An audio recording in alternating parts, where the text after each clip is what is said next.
Hello दोस्तों, कैसे हैं आप लोग। आशा करता हूँ सब ठीक होंगे। आज मैं आपको एक तोते की कहानी सुनाऊंगा। बहुत ही समय पुरानी बात है। एक गांव में सूरज भान नाम का एक बहुत ही भला इंसान रहा करता था। उसकी एक पत्नी थी जिसका नाम था कलावती। एक बार वो आदमी किसी आवश्यक कार्य से एक अन्य नगर को गया। वहां के बाजार में भांति भांति के और चित्र विचित्र पक्षी बिक रहे थे। वहां एक बोलता हुआ तोता भी था। तोते की विशेषता यह थी कि उससे जो भी पूछा जाए उसका उत्तर बिल्कुल मनुष्य की भांति देता था। इसके अलावा उसमें यह भी विशेषता थी कि किसी मनुष्य की अनुपस्थिति में उसके घर पर जो जो घटनाएं घटी होती थी उन्हें भी वह मनुष्य के पूछने पर बता देता था।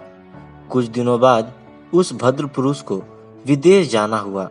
जाते समय उसने तोते को अपनी पत्नी के सुपुर्द कर दिया कि इसकी अच्छी तरह से देख रेख करना। वह परदेश चला गया और काफी समय बाद लौटा। लौटने पर उसने अकेले में तोते से पूछा कि यहाँ मेरी अनुपस्थिति में क्या क्या हुआ। उसकी अनुपस्थिति में उसकी पत्नी ने मनमानी की थी। तोते ने अपने स्वामी से सारा हाल कह सुनाया।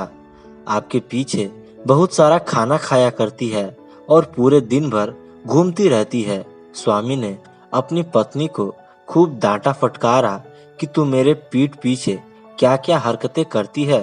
पत्नी पति से तो कुछ न बोली क्योंकि बातें सच्ची थी, लेकिन यह सोचने लगी कि यह बातें उसके पति को किसने बताई। पहले उसने सोचा कि शायद किसी सेविका ने यह काम किया है।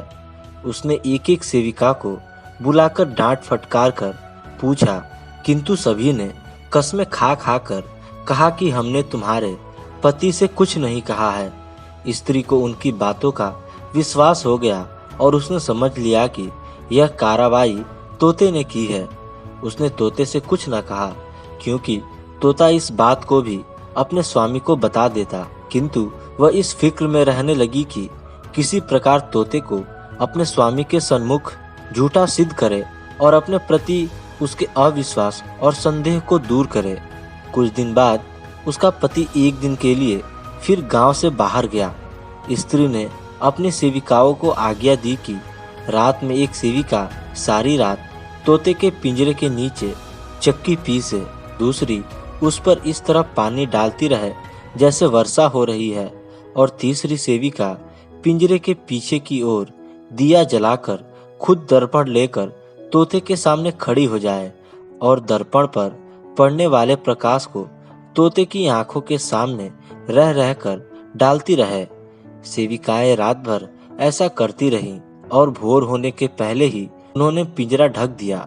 दूसरे दिन जब भद्र पुरुष लौटा तो उसने एकांत में तोते से पूछा कि कल रात को क्या क्या हुआ था। तोते ने कहा, हे स्वामी, रात को मुझे बड़ा कष्ट रहा। रात भर बादल गरजते रहे, बिजली चमकती रही और वर्षा होती रही। रात को बादल और वर्षा का नाम भी नहीं था। इसलिए आदमी ने सोचा कि यह तोता बगैर सिर पैर की बातें करता है और मेरी पत्नी के बारे में भी इसने जो कुछ कहा वह भी बिल्कुल बकवास थी।